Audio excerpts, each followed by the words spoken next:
இது மட்டும் இல்லாம வெனிசுலாவில் இருந்த கியூபாவை சார்ந்த 32 இராணுவ மற்றும் காவல்துறை அதிகாரிகள் கொல்லப்பட்டதையும் கியூபா உறுதிப்படுத்தி இருக்கு. அமெரிக்க நலன்களுடன் வெனிசுலா நாட்டை இணைக்கல அப்படின்னா கடுமையான விளைவுகளை சந்திக்க நேரிடும்னு ட்ரம்ப் எச்சரிக்கை விடுத்திருக்கிறத வெனிசுலாவுடைய தற்காலிக அதிபர் டெல்சி ரோட்ரிக்ஸ் கடுமையா எதிர்த்தார். தனிப்பட்ட முறையில என்னை அச்சுறுத்துறவங்களுக்கு என்னுடைய விதி அவங்களால கிடையாது, கடவுளால தீர்மானிக்கப்பட்டது அப்படின்னு ட்ரம்புடைய எச்சரிக்கைக்கு பதிலளித்து இருக்கிறாரு ரோட்ரிக்ஸ்.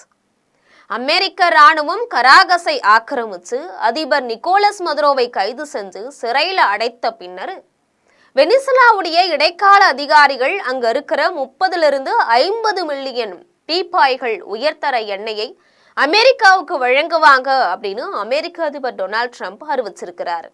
எண்ணெய் விற்கிறதால வரும் வருமானம் என்னுடைய கட்டுப்பாட்டில் தான் இருக்கும்னு, இதன் மூலமா கிடைக்கக்கூடிய நிதியானது வெனிசுலா மற்றும் அமெரிக்கா ஆகிய 2 நாடுகளுடைய நலனுக்காகவும் பயன்படுத்தப்படும் அப்படின்னும் குறிப்பிட்டிருக்கிறார்.